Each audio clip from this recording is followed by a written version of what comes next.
to Superior Works Cinema, where we watch all the movies. Today we're doing a series review of Saw. Back in 2004, when the first Saw came out, this was the beginning of the resurgence of horror films.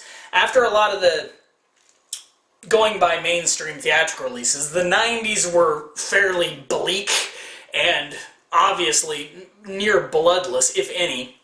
And with the success of Cabin Fever, it seemed to kick off a trend that resulted in us getting Saw, Hostel, and then several other knockoffs.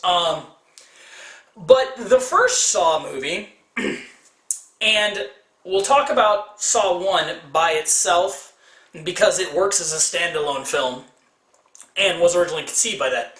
Directed by James Wan, who I like quite a bit, and I'm very excited to see his Fast and the Furious entry. This is more of a thriller than what I would say a horror movie. Like the later Saw movies are more straight up horror, gore, splatter, whatever you want to call them. And not torture porn. I don't even know, that term is the most asinine thing I've ever heard of. What does that even mean? There's torture in a movie, so it's torture porn? Wouldn't that be porn with torture in it? I mean, the whole point of a splatter film is to have a lot of gore, and I think, especially with the first one, that's a very odd misconception, because the first movie is not that gory. You'll see this is the German release, or Austrian, which is the unrated release. You can get it on DVD in the US, but the Blu-ray of the US release is the R-rated MPAA censor version. There's very little missing. The movie isn't that gory to begin with at all, especially compared to all the other ones. Saw, on your first seeing it, not knowing there's a series or anything else, it's quite inventive. Sure, there's some, especially with the giveaway at the end, a little bit of an implausibility there, but it was cool enough and atmospheric enough that I bought it and liked it. Cary helps a lot because I love him. I think he's a great actor, far underutilized, and he sells it. The acting is really good in the entire movie. The concept of Jigsaw the Killer, his thematic makes it different from other types of slasher killers. That it doesn't relate to that at all. Much more like a suspense type of murder, or even something back to a giallo type of killer. And that's what set it apart for me when I saw it. I find the first movie very exciting, still great to watch as a one-off. I have to admit, I'm extremely impressed that they took what they did from the first Saw and were able to make a 7-part movie series out of it. So, at the end of Saw 1, you've got a concise movie. You don't really know what happens, but you don't necessarily need to. But of course, since this movie that cost like a whole $1 million made over $100 million, there was going to be sequels. And they didn't waste time jumping onto the sequels just a year afterward. Saw 2 picks up after Saw 1. This time they brought on director Darren Bousman, who does Saw 2, 3, and 4. He's done some other stuff, The Amazing Repo, a genetic opera, which I highly recommend that movie. And honestly, all of his movies are really cool. He had some issues, I know, with especially 3 and 4, because he felt like he was too constrained, but I kind of get that. Now, as individual movies, I can say I don't think any of the sequels work or stand up. The continuity tied between all 7 Saw movies is very convoluted and pretty intricate. So you can't really watch them one-off with the exception of the original.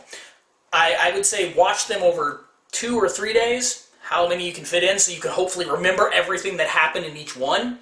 And it's kind of nice. Every time I've watched the whole series all the way through, I catch little pieces where they drop the hints, and they actually use that for the continuity connection in the other ones. Saw 2 picks up with Amanda, who was one of the victims in the original movie, and when I first saw it, I didn't like it at all, not understanding where they were going with it, with parts 3 and 4, which reveals a lot of the context behind part 2. And that's why I say I don't recommend ever watching these movies alone. They're meant to be watched as a series. I mean, if you add them all up, it's about the length of an HBO series. That's what it is. Binge watch it. And, you know, the gore is way up, which I like it. I like gore. It always entertains me. They have some nice practical gore going on, too, which is always cool. And now we see Tobin Bill's character more established as like not even a villain per se, is more like an anti-hero, and that's kind of cool. So you can root for him. He has a nice charisma, Tobin Bill as an actor does. So you enjoy him, much like I rooted for, you know, Freddy or Jason to kill everybody. You can kind of get that with him, and that's what I think helped this be set apart as a series and work as one of the only modern horror series there really is around. And this sets up, of course, 3 and 4. So everything that happens in here is related in parts 3 and 4 in some way, with some parts happening before or leading to things that happen after, and parts being revealed in later movies that were actually occurring in 2 or at the end of 1 or at the end of 2. And you almost need a map to figure out where some of this goes. Again, I'm not going to actually talk too much about the individual movies, mostly because I have a hard time remembering what happened in which one, because they're so jammed together, outside of the kills. But with the storylines, it all happens in a very short period of time, really, with the exception of the end, where this is all happening near simultaneously, which brings us to part 3. Part 3 literally is simultaneously happening during 4. So, I mean, 3 doesn't have an ending. Well, it does to an extent, but you don't understand it until you see 4.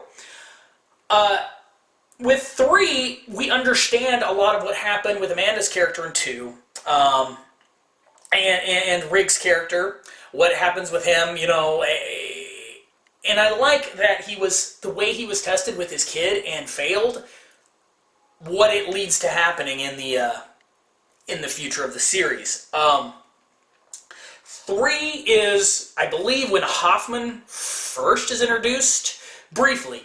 Nothing really addressed with him until 4, where we actually start learning more about his character. And again, there's a grandiose test here. Not so much just the torture traps. I mean, they're kind of cool, and it gives you the adrenaline rush in between the, I don't know, CSI hardcore. Essentially, it's kind of what's going on in the background of these. And the dilemmas that people pick. Sure, you know what's going to happen most of the time, because they usually end up dead. But it's fun to watch most of these people die, because most of them are kind of douchebags. 4 really solidified this as a series to me, because it took 1 through 4 and encapsulated them in a nice, solid storyline. Yes, it left it open. Again, it made a lot of money. They're going to have a sequel.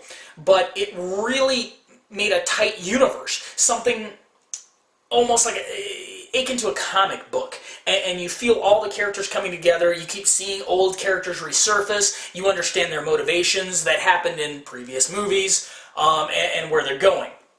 Now, after Saw 4, Darren Lynn Bousman left, went on to do Repo and other movies, and they brought in a David Hackl for 5. Now, 5 I like. As far as the sequels, the quality is slightly less, I think, than 2, 3, and 4. They still had the writer from 4 carried over through 5 and 6.